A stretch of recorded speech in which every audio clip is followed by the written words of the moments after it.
Assalamualaikum warahmatullahi wabarakatuh. Alhamdulillah, wassalatu wassalamu ala ashrafi khalqillah Sayyidina Muhammad ibn Abdullah wa ala alihi wa sahbihi wa man tabi'ahu wa nasarahu wa wala wa la hawla wa la quwata illa billah, amma ba'd. Hadirin jamaah Majlis Ta'lim Masjid Al-Anwar yang saya muliakan, semoga kita semua termasuk yang dimuliakan oleh Allah Subhanahu wa taala. Amin ya rabbal alamin. Yang terhormat pimpinan Al-Mukarram Ustaz Bapak Haji Lutfi Khairullah, dan juga para pengurus, para guru-guru, para asatizah, para hujjaj dan remaja sekalian. Dengan mengucapkan syukur alhamdulillah, malam hari ini Allah masih memberikan kepada kita kesempatan untuk hadir kembali. Mudah-mudahan kehadiran kita senantiasa mendapat balasan pahala yang sebesar-besarnya. Semoga Allah mengampuni kekurangan, kesalahan dan dosa-dosa kita, dan semoga terus dibukakan pintu hati dan pintu ilmu yang seluas-luasnya, sehingga dengan mudah kita dapat menerima ilmu-ilmu dan nasihat-nasihat agama. Amin ya rabbal alamin. Malam hari ini kita mendapat pelajaran dari kitab An-Nasihud Diniyah, yaitu halaman 7. Kita mulai dari baris ke-6 dari atas. Wa minal muhim, itu saya ulangi sedikit pelajaran yang lalu ya, halaman 7 baris ke-6 dari atas, pada kalimat wa minal muhim alla tusaddiqa dan seterusnya. Hadirin, ini melanjutkan bahasan tentang perintah agama untuk mengingkari kemungkaran, juga memerintah apa yang diperintah, yang disebut dengan amar ma'ruf nahi munkar. Ketika kita diperintah untuk mengingkari kemungkaran, di situ ada aturannya, yaitu yang dilarang kemungkaran yang nampak, kemungkaran yang kita lihat begitu. Kalau kemungkaran yang tertutup, ya, misalnya di rumah seseorang, mungkin anggaplah dia lagi minum minuman keras. Nah, di sini secara agama kita nggak boleh mencari-cari yaitu keburukan orang lain. Ya bolehlah kita pakai husnuzon, ya, baik sangka kepada orang yang memang kelihatannya baik-baik aja, cuman kan dia diam-diam di dalam rumahnya suka minum minuman keras. Itu secara hukum agama tidak layak kita ingkari, karena itu kemungkaran yang tertutup. Saudara, kenapa kita disuruh mengingkari kemungkaran? Karena kemungkaran itu kan mudah merebak. Kemungkaran itu kan mudah menular. Biasanya kemungkaran yang menular, kemungkaran yang kelihatan. Begitu. Biasanya kemungkaran yang menular kepada orang lain itu kemungkaran yang nampak. Kemungkaran yang belak-belakan. Kemungkaran yang terbuka. Adapun yang tertutup itu hanya sebatas dirinya saja. Begitu nih aturan agama. Ya. Maka ada ayat Quran itu yang dulu pernah kita bahas, wala tajassasu. Jangan kamu mencari-cari keburukan orang lain. Jadi keburukan yang diingkari, keburukan yang nampak, yang terlihat dengan mata kepala kita. Ya. Maka di sini nih wa minal muhim, dan termasuk yang penting ini alla tusaddiqa. Kamu jangan mempercayai, wala taqbala, jangan menerima kulla ma yunqalu ilaik, segala yang dipindahkan kepada engkau. Ya, dikatakan min af'alin nas, dari perbuatan-perbuatan orang, wa aqwalihim al munkarah, dan perkataan-perkataan kemungkaran. Maksudnya ini kita jangan mudah terima omongan orang. Ya. Si Anu berbuat demikian yang haram, misalnya ngomong ke kita nggak langsung percaya begitu, ya. Dan kita nggak boleh ngintip-ngintip ke rumahnya. Hukumnya haram tuh ngintip-ngintip. Ya. Nggak bisa di dalam agama dibenarkan. Gitu. Kalau itu dibolehkan, apa akibatnya? Akibatnya ntar semua orang main ngintip-ngintip, rusak keadaan. Hubungan antar manusia tidak harmonis. Agama tuh pengen secara lahiriah ya pada baik-baik aja hubungannya.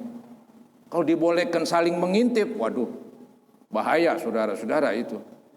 Maka turun tuh wala tajassasu. Jangan mencari-cari keburukan orang lain. Ya, sampai-sampai apa yang diucapkan orang lain kepada kita jangan mudah terima. Ya. Ada istilah sekarang boleh jadi itu hoax atau hoak begitu ya. Baik itu perbuatan manusia atau perkataan manusia yang munkar. Ya, jangan mudah percaya hatta tusyahida dzalika binafsik, sehingga kamu menyaksikan hal itu dengan diri kamu. Kamu lihat dengan mata kepala baru tuh percaya. Kalau katanya baru katanya. Ya, nggak bisa itu. Kita percaya saja. Au yankulahu ilaika mu'minun taqiyun la yujazib, atau dinukilkan atau disampaikan kepada engkau omongan yang tadi menerangkan si fulan berbuat jahat, itu yang menukil, yang menyampaikan orang mukmin yang baik, orang mukmin yang enggak sembarangan, ya, enggak serampangan, itu masih boleh kita percaya katanya. Jadi kan tadi jangan mudah percaya kecuali kita melihat dengan mata kepala kita, atau kita percaya yang nyampein orang baik, ya, yang nyampein orang jujur, yang nyampein orang yang tidak serampangan, gitu, ya. Itu masih bisa diterima katanya. Wala yaqulu illal haq, orang itu enggak berkata kecuali kebenaran, masih bisa. Ya. Tapi kalau orang yang kita enggak jelas, itu jangan mudah kita terima omongannya. Wadzalika li'anna husnaz zanni bil muslimin amrun lazimun. Yang demikian itu, kenapa tadi kita disuruh ya enggak boleh mencari-cari keburukan orang lain? Alasannya karena itu termasuk husnuzon, baik sangka. Ya. Jadi baik sangka itu hukumnya wajib kepada orang-orang yang kelihatannya emang baik. Zohirnya, kita ini manusia hanya bisa menilai secara lahiriah, nggak bisa kita menilai batin orang itu yang nggak kelihatan, kita tebak-tebak begitu. Nah, itu dilarang. Ya. Jadi kita hanya bisa menilai seseorang dari segi zohirnya, lahiriahnya. Maka dari itu berbaik sangka kepada manusia hukumnya wajib. Kecuali lahiriahnya emang tukang nakal, nah, itu masih dibolehkan ya, buruk sangka. Anggaplah ada seseorang ya memang kerjaannya tangannya enteng, suka ngambil milik orang lain. Kebetulan barang kita hilang, kebetulan tadi ada di situ dia. Timbul sangkaan kita, jangan-jangan dia, kan begitu. Itu masih boleh itu. Tapi sebatas sangkaan doang, kita nggak boleh menuduh, wong nggak ada buktinya. Ya. Karena lahiriahnya emang nakal, dia sendiri nggak menjaga dirinya. Bagaimana orang bisa menilai dirinya baik? Kalau orang buruk sangka, salah elu kasarnya. Tapi kalau orang yang lahiriahnya baik-baik, nggak bisa kita buruk sangka. Li'anna husnaz zanni bil muslimin amrun lazimun. Karena baik sangka kepada orang Islam suatu perkara yang mesti. Wa qad kathurat balaghatun nasi ba'dihim ala ba'd. Sungguh telah banyak sekali ya hal memburuk-burukan orang lain satu sama lain. Balaghat ini hal memburuk-burukan, jelek-jelekin. Kata pengarang kitab ini Syekh Abdullah Al-Haddad, di zaman beliau katanya orang paling gampang tuh dah buruk-burukin, jelek-jelekin orang lain begitu. Waqad kathurat balaghatun nasi ba'dihim ala ba'd. Sungguh telah banyak hal-hal yang memburukan satu sama lain. Wa ammat tasahulu fi dzalik, dan ini sudah merata, amma sudah umum. Sudah merata, yaitu meremehkan masalah ini. Artinya tuh jelek-jelekin orang kayaknya perkara biasa aja. Jadi semua orang memandang itu biasa, padahal itu luar biasa, alias dilarang oleh agama. Ya.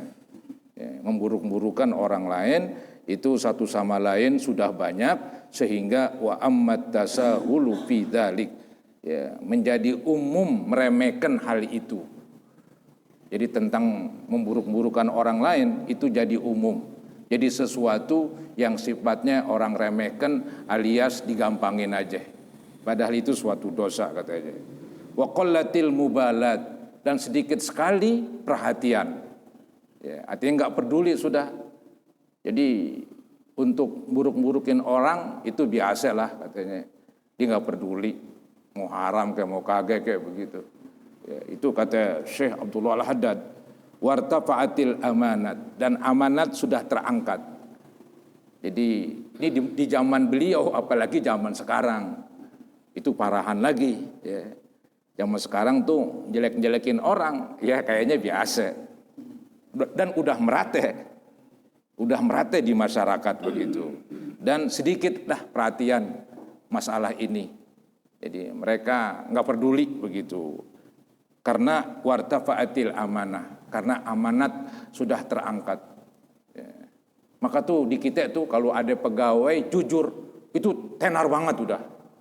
Kenapa? Karena kebanyakan kebanyakan ya itu nggak jujur begitu. Ada orang jujur, waduh, istilah sekarang viral apa istilahnya itu udah hebat. Karena saking sedikitnya orang yang lempeng. Itu saudara-saudara yang disebut wartafa'atil amanah. Ya, terangkat amanat katanya. Wasarul maskuru indan nas man wafaqahum ala hawa anfusihim. Dan menjadilah orang yang dipuji ya pada diri manusia adalah yang sesuai dengan hawa nafsu mereka. Maksudnya itu seseorang dipuji kalau dia seia sekata dengan kita. Anggap saya suka ngomongin orang lain, teman saya selalu emang, wah itu teman saya tuh, cocok tuh sama saya. Ya, tapi kalau saya suka mencela orang lain, teman saya bilang, Pak Ustadz itu kan nggak boleh. Itu saya benci dia dah, itu bukan teman itu. Ya, saya benci begitu. Jadi maksudnya ini zamannya sudah demikian rupa, bahwa orang tuh dianggap teman bukan karena dia orang baik. Tapi karena sejalan dengan lagu dia nggak bener, ya temennya iyain ya udahlah, pas begitu menjadi-jadi gitu. Tapi kebalikannya, kalau ada orang misalnya memberi nasihat atau ngingetin, itu dibenci malah, tercela, bukan terpuji, bukan maskur itu, bukan terpuji tapi tercela. Jadi katanya zaman sudah berubah. Wasarul maskuru indan nas, menjadilah orang tuh dipuji ya di sisi manusia, itu yang bagaimana tuh yang dipuji, bukan yang benar, yang sesuai dengan hawa nafsu temannya. Man wafaqahum ala hawa anfusihim wa in kana ghaira mustaqimin lillah, walaupun orang itu enggak lurus. Jadi orang itu dipuji bila mana seia sekata dengan dia, bila mana alur keinginannya sama, ya, maka dia dipuji. Walaupun tuh orang tersebut enggak lurus, walaupun orang itu kasarnya bengkok lagunya, ya, tapi tetap dipuji karena seia sekata itu. Ya, samenya lah kata orang Betawi ya, samenya. Kadang-kadang lucunya saudara-saudara, antara suami istri emang samenya kadang-kadang tuh. Ya, misalnya kata suaminya, Neng, si Anu kan begini-begini, emang bang, dia emang aja udah pokoknya, udah pas banget udah. Itu kadang-kadang lucu di situ tuh. Laki bini sama saudara-saudara. Mungkin kalau bini yang benar begitu, bang gak boleh ngomongin orang lain dah, kita ngomong yang lain lagi. Nah itu keren tuh. Tapi entah jangan-jangan dibenci kan begitu. Ya, ini zaman demikian. Ya. Jadi orang dikatakan teman bila mana sesuai dengan nafsunya, begitu. Walaupun tuh orang tersebut nggak lurus begitu. Nah kebalikannya, wal mazmumu indahum. Orang yang tercela di sisi manusia itu man khalafahum. Itu orang yang tidak sama, yang berbeda. Di dalam misalnya tadi pendapat begitu, ya, di berbeda, ya, bahkan memberi nasihat, meluruskan, nah itu nggak dianggap teman itu. Ya, bahkan dia tercela begitu. Wa in kana abdan sholiha, walaupun dia hamba yang soleh, dia orang baik, saya punya teman baik begitu, orangnya soleh begitu. Saya ngomongin dah tentang kejelekan orang lain. Teman saya itu nasehatin saya, Pak Ustadz tuh nggak boleh ngomong begitu. Nah, saya jadi benci sama dia. Saya nggak memuji tuh teman saya, padahal dia orang soleh begitu. Nah, itulah katanya. Jadi hubungan antar yang benar dengan yang baik ya nggak sepadan, nggak sejalan ya, antara yang benar yang tidak baik begitu. Jadi begitulah namanya kadang-kadang itu jiwa manusia berkumpul dengan yang sama gitu. Ada hadis mengatakan demikian. Jiwa manusia senang bila mana jiwanya itu sepadan sama lagunya. Maka istilahnya nih yang nakal-nakal kumpul bersama yang nakal-nakal gitu. Yang benar-benar kumpul bersama yang benar-benar. Kalau disilang yang benar kumpul sama yang nakal, ya ini nggak langgeng ini. Bisa yang benar keluar, bisa yang nakal ogah begitu, deketin. Itu sifat manusia begitu. Nah ini kan antara buruk dengan bagus. Maka si buruk mencela si bagus. Padahal ini si bagus orang soleh begitu. Fatarahum yamdahuna man la yastahilul madha. Maka kamu melihat manusia memuji orang yang enggak layak dipuji. Memuji orang yang tidak layak dipuji. Susah ini Mang.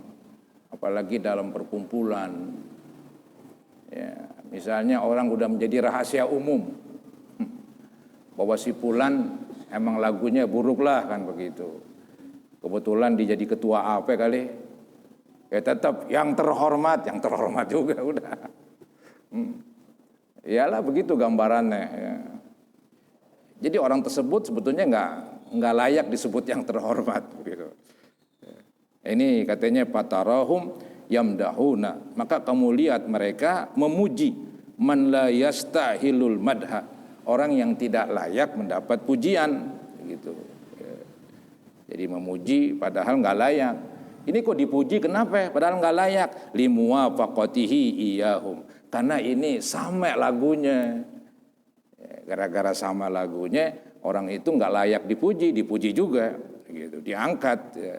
Wasukutihi ala batilihim. Karena orang tersebut diem dengan perbuatan saya yang nggak benar, yang batil.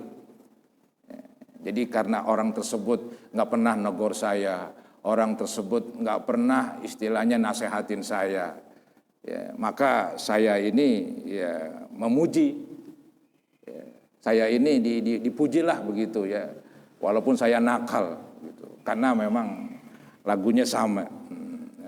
Wa yazumuna man yukhalifuhum, dan mereka mencela orang-orang yang berbeda dengan mereka. Wa yansahuhum fi dinihim, yang suka memberi nasihat di dalam agama mereka. Jadi yang berbeda, yang memberi nasihat dicela begitu. Yang seia sekata dengan mereka dipuji, walaupun tidak layak orang tersebut mendapat pujian. Hadza halul aktsari. Inilah keadaan kebanyakan. Ini zaman dulu nih.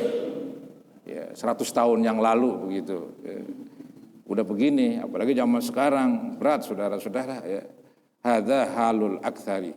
Inilah keadaan kebanyakan orang illa man asamahullah, kecuali orang-orang yang Allah pelihara. Ya, kecuali orang-orang yang pelihara. Memang walaupun zaman rusak tetap tuh ada orang-orang yang masih lempeng. Ya, itu memang dalam hadis begitu diterangkan. Ya, walaupun zaman keadaannya apapun, tapi masih ada umatku yang masih berdiri di atas kebenaran. Gitu. Ya, jadi istilahnya masih adalah sebagian yang lurus begitu. Walaupun kebanyakan demikian, ya, alias nggak lurus begitu. Hadza halul aktsari illa man asamahullah. Inilah kebanyakan keadaan orang, kecuali orang-orang yang Allah lindungi, yang Allah jaga. Maka dari itu katanya bahwa jabal ihtirazu wa tahaffuzu wal ihtiyatu fi jami'il umur.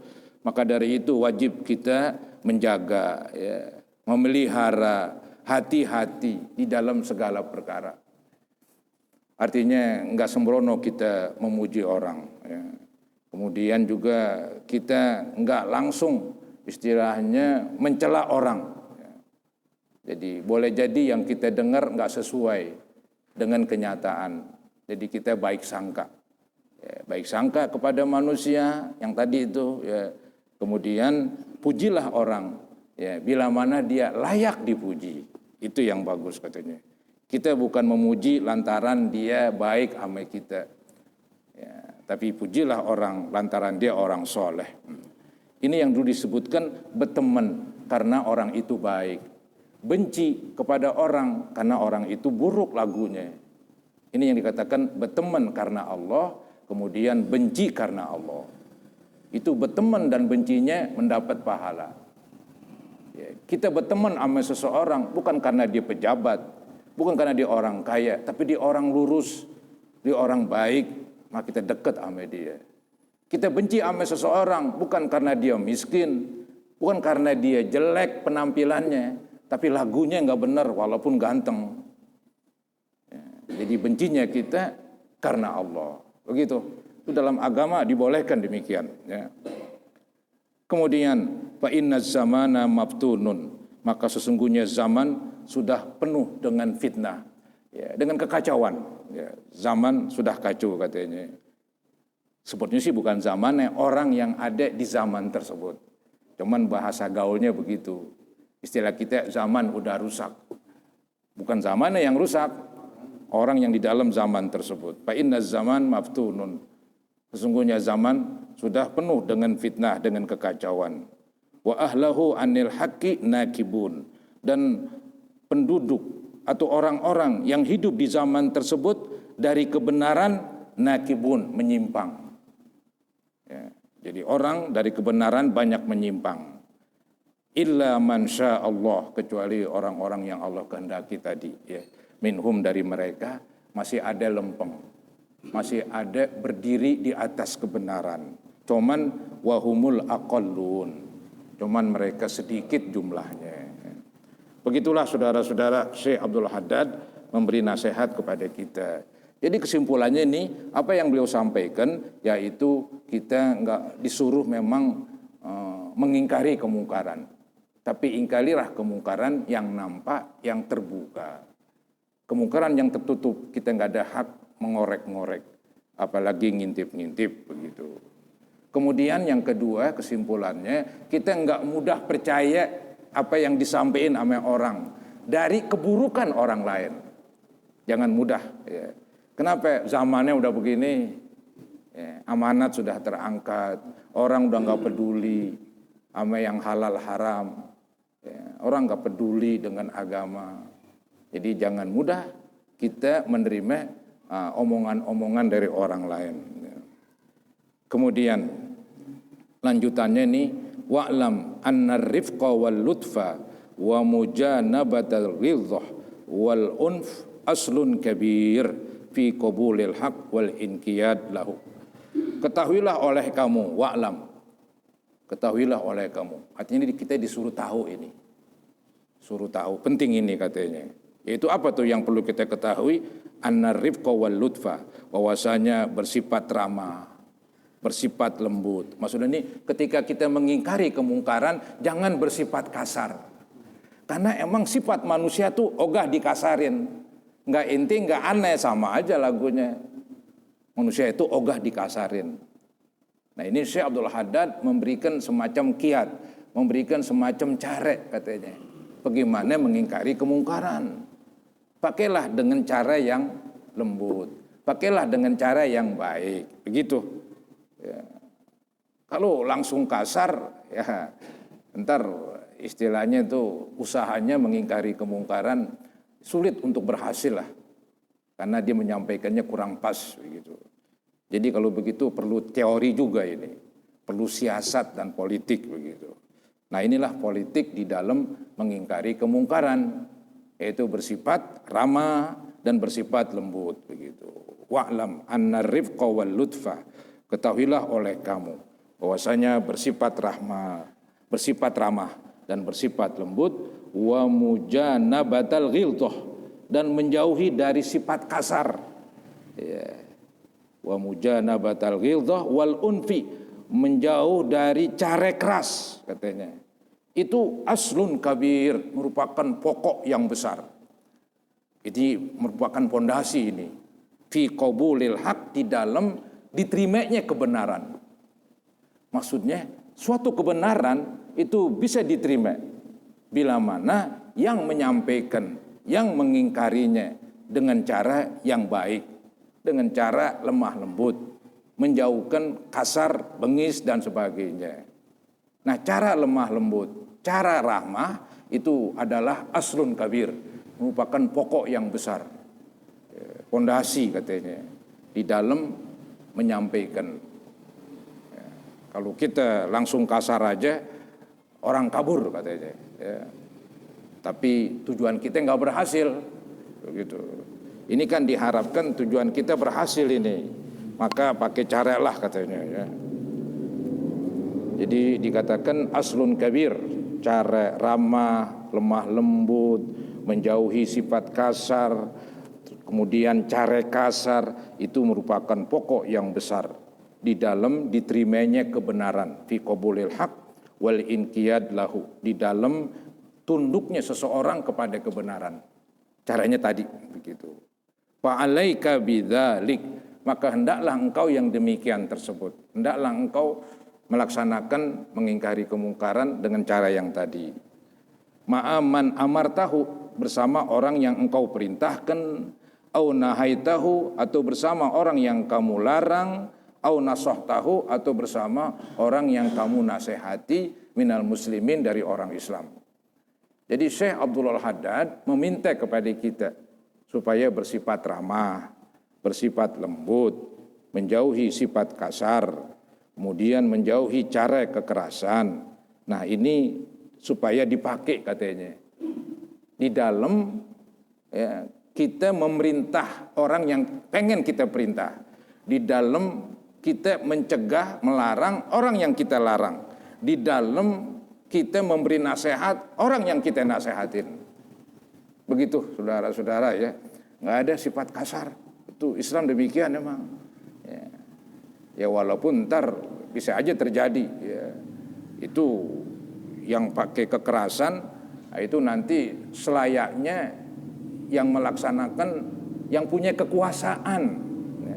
Kalau kita sebagai rakyat paling bisa ngomong. Paling kita tadi memberi nasihat dengan lemah lembut. Kalau kita sebagai rakyat main kasar aja, terjadi perang, bentrok. Ya.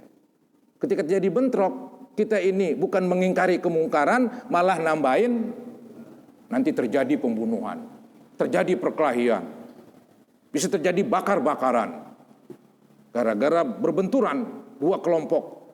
Yang satu betul dia benar, yang satu dia salah. Cuman caranya ini kasar begitu. Nah, dia nggak nerima, ya udahlah terjadi. Itu bukan kerjaan kita itu kerjaan pejabat alias aparat yang berwenang.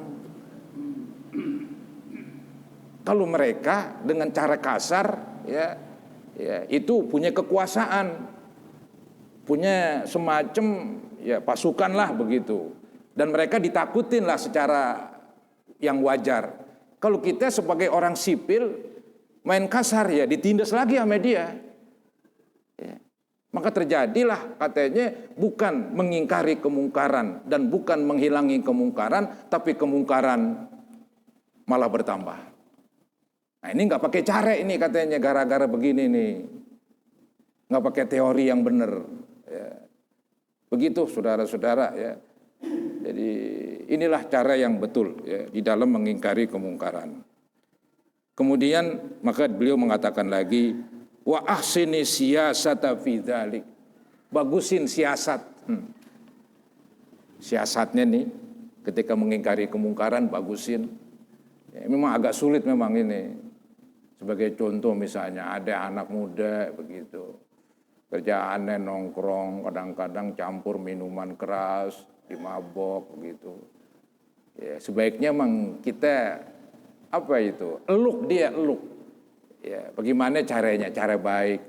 Mungkin kita undang kali, yuk datang ke rumah yuk. Makan nasi kembuli. Repot emang ini. Ya, jadi caranya begitu lembut begitu. Ya, enggak langsung diubrak-abrik begitu. Ya, emang susah ini cara begini. Jadi kasarnya kita keluar modal pun termasuk ibadah itu. keluar modal, mau rugi kasarnya begitu, untuk mengajak mereka ini yang nakal-nakal supaya lurus. Cuman caranya emang dibagusin. Ini emang ngomong sih gampang ini. Ngomong doang gampang saudara-saudara ya. Kerjaannya susah. Kerjaannya susah saya akuin. Kerjaannya saya susah. Jadi wa ahsin as-siyasata fi dzalik katanya. Bagusin siasat di dalam mengajak kepada mereka untuk melaksanakan perintah, di dalam melarang terhadap larangan agama. Carilah siasat yang bagus katanya. Wa kallimhu khalian. Ajak ngomong mereka, berbicaralah kepada mereka khalian, artinya kosong dari orang lain. Kalau memang dia yang kerja nakal sendirian, kita ngomong 4 mate, begitu bahasanya. Jangan di depan umum, di malu jadinya ntar. Itu katanya enggak bijak cara begitu. Ngomelin orang depan umum, itu bukan ngomelin, membeberkan keburukannya. Jadi orang semua tahu lu enggak bener. Begitu. Jadi akhirnya keburukan orang makin melebar. Inilah salah siasat di sini. Jadi ajak ngomong mereka 4 mate. Kalau dia berdua, saya sendiri jadi 6 mate, misalnya begitu. Ya, artinya kalimhu khalian. Ya, berbicaralah kepadanya kosong dari orang lain. Begitu. Ya. Wa kalimhu khalian. Walin lahu janiban. Dan bersifat lemah lembutlah kamu kepadanya. Wakhfid lahu janaha, dan rendahlah kamu kepada dia. Disuruh merendah malah. Disuruh lemah lembut, disuruh merendah. Ini ya berat ini emang. Kita disuruh merendah yang benar. Ya. Mungkin pikiran kita ntar gue diinjak lagi kan begitu. Tapi memang demikianlah caranya katanya. Kita berbuat baik, kita disuruh ramah, lemah lembut, disuruh merendah katanya. Dia punya alasan nih Syekh Abdul Haddad, yaitu apa? Fa inna rifqa ma kana fi syai'in illa zanahu. Sesungguhnya ya sifat lemah lembut itu bila mana ada di suatu kerjaan, maka lemah lembut itu menghiasi kerjaan tersebut. Jadi cakep tuh kerjaan. Suatu kerjaan bila mana lemah lembut katanya, maka tuh kerjaan jadi cakep, jadi berhias begitu. Kebalikannya, suatu kerjaan nggak ada lemah lembut, ya, yang ada kekasaran. Apa yang terjadi? Maka tujuannya bagus, tapi akhirnya jelek juga, karena caranya itu nggak pas. Ya, ini yang disebut fa inna rifqa maka fi syai'in illa zanahu. Sesungguhnya lemah lembut itu tidak ada dalam sesuatu kerjaan illa zanahu, kecuali menghiasinya. Wala nuzi'a min syai'in illa syanahu, dan tidaklah tercabut lemah lembut itu pada suatu kerjaan kecuali menjadi buruk kerjaan tersebut. Manusia memang doyongnya lemah lembut itu.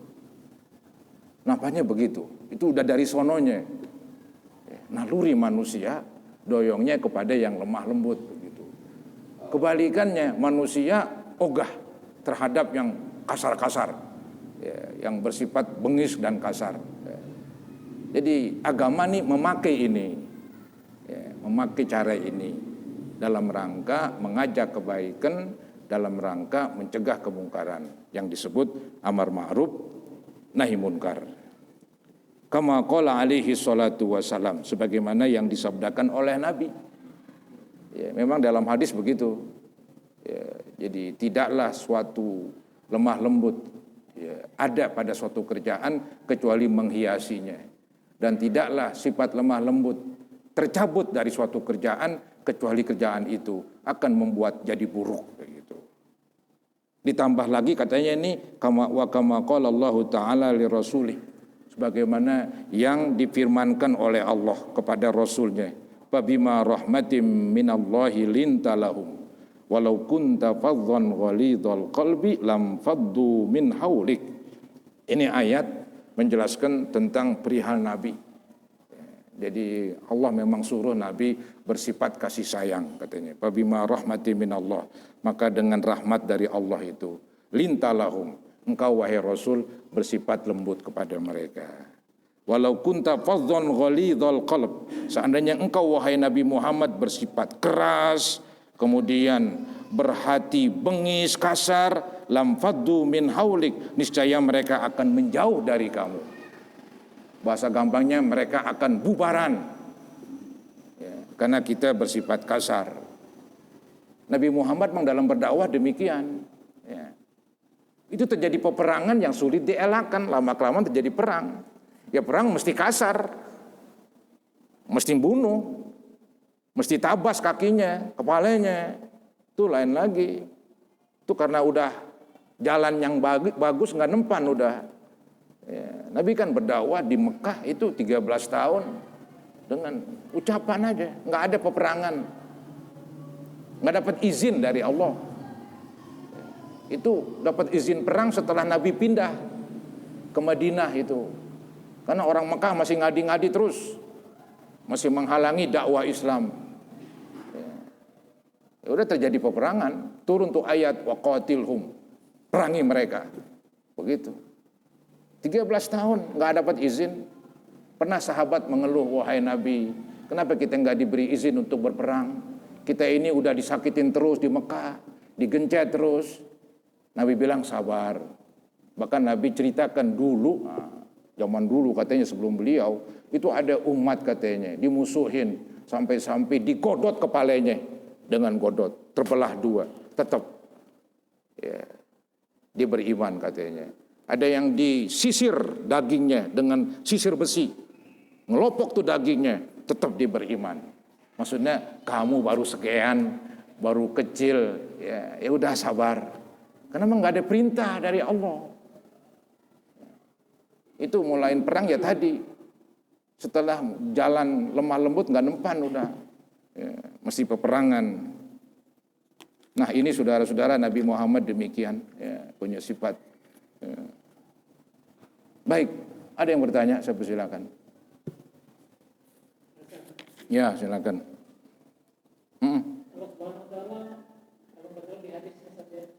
Allah lebih mencintai muslim yang kuat ketimbang yang lemah. Yang maksudnya itu kuatnya di mana? Di fisik atau di apa? Ada memang hadis begitu. Al-mu'minul qawi khairun wa ahabbu ilallah minal mu'minid dhaif. Orang mukmin yang kuat lebih baik, ya, dan lebih Allah cintai dari mukmin yang lemah. Ini ulama hadis tuh beda-beda tuh. Kuat-kuat segi apa? Ada yang bilang kuat akidahnya. Ya, ada yang kuat ibadahnya. Ya. Ya, jadi mungkin bahasa sekarangnya relatif jadinya. Ya minimal kuat akidahnya, kuat ibadahnya, itu lebih Allah cintai. Kuat sedekahnya. Ya. Tapi kan ada tuh di ujung wa fi kullin khair. Pada dua-duanya tetap baik. Ini kan kata-kata lebih baik. Mukmin yang kuat lebih baik daripada mukmin yang lemah. Apakah si lemah jelek? Kagak, si lemah tetap baik. Cuman yang lebih kuat lebih ada lebihnya, lebih baik. Begitu. Cuman itu pemahamannya ya demikian. Ada yang mengartikan kuat akidahnya, kuat ibadahnya, ya, kuat infaknya. Ya, itu pastilah lebih tinggi dia, ya, derajatnya dibandingkan mukmin yang lemah. Walaupun dua-duanya masih baik. Ya, walaupun dua-duanya masih baik. Mungkin ini dibuat umum. Itu kan hadisnya begitu. Al-mu'minul qawi khairun wa habu ilallah minal mu'minid dhaif. Orang mukmin yang kuat lebih baik dan lebih Allah cintai. Kan enggak diterangkan dalam segi apa? Karena orang beda-beda. Mungkin demikian hikmahnya. Orang beda-beda. Ya. Ada yang kuat berimpak tapi enggak kuat banyak ibadah. Ada yang kuat ibadahnya tapi kalau sedekah enggak kuat Dia orang sederhana, buat makan susah. Jadi manusia itu memang beda-beda. Maka enggak ditonjolin tuh sifat di mana letak yang disebut kuat di sini. Maka ahli-ahli hadis itu beda-beda pendapat. Ada yang bilang kuat akidahnya, ada yang bilang kuat ibadahnya, ada yang bilang kuat infaknya. Ya semuanya benar lah. Ya. Yang penting kita disuruh ya berusaha untuk lebih begitu. Ada nilai lebih lah Dalam bidang apa ya? Tergantung ente. Ya. Ada orang kaya emang dia banyak sedekah, tapi dia sembahyang paling 5 waktu udah, ya, lumayan deh.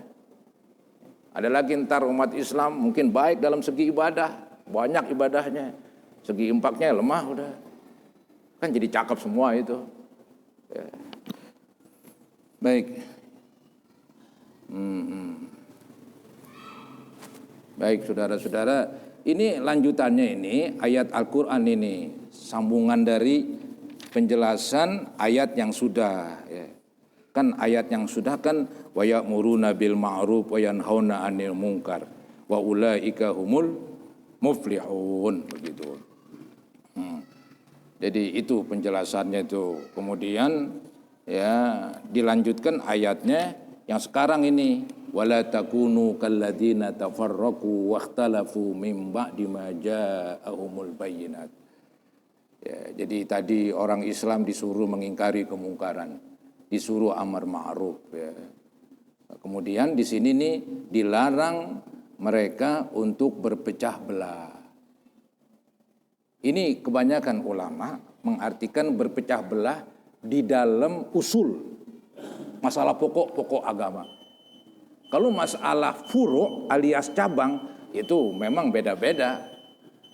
Ya, dalam masalah hukum misalnya, hukum fikih itu banyak perbedaan, cukup banyak. Ya, banyak sekali perbedaan. Itu nggak apa-apa, itu nggak dilarang.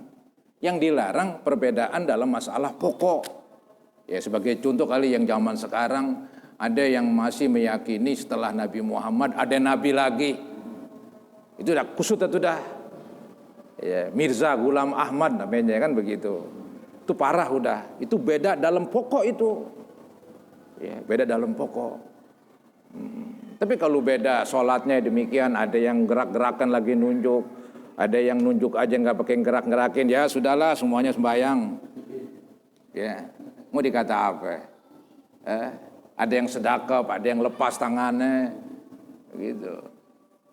Itu memang dibolehkan itu. Itu berbeda dalam cabang. Kayak puunan, wajar dong kalau puunan. Cabangnya ada yang ngetan, ngulon, ngudik, ngilir. Masih cabangnya satu arah aja. Iya lempeng begitu. Pun pinang apaan. Tapi tetap aja kan dia kan ngelandok juga tuh ininya. Cabang batangnya. Jarang gitu yang ngacir lempeng aja. Mesti ada cabangnya. Wajar itulah. Dalam agama juga itu wajar. Cuman masalah pokok inilah yang jadi bahaya. Ya. Maka tuh dilarang wala takunu kalladzina tafarraqu wakhtalafu. Janganlah kamu seperti orang-orang yang berpecah belah. Siapa itu? Orang Nasrani, orang Yahudi begitu. Mereka bersekte-sekte. Ya. Nah orang Islam jangan begitu. Itu larangan Al-Quran, larangan Allah. Tapi apa daya, tetap aja terjadi. Mau dibilang apa? Yang penting kan udah dilarang. Ya. Sama dilarang berzina, tapi yang berzina, walaupun ngeluarin 40 juta kali kan begitu, dia mau juga. Padahal asiknya cuma segian. Ya. Jadi begitulah saudara-saudara dunia ini. Ya, yang paling kita berusahalah.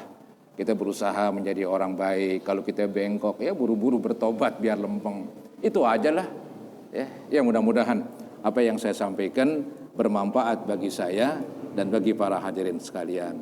Semoga Allah Subhanahu wa taala terus membimbing kita ke jalan yang baik, jalan yang diridhoinya.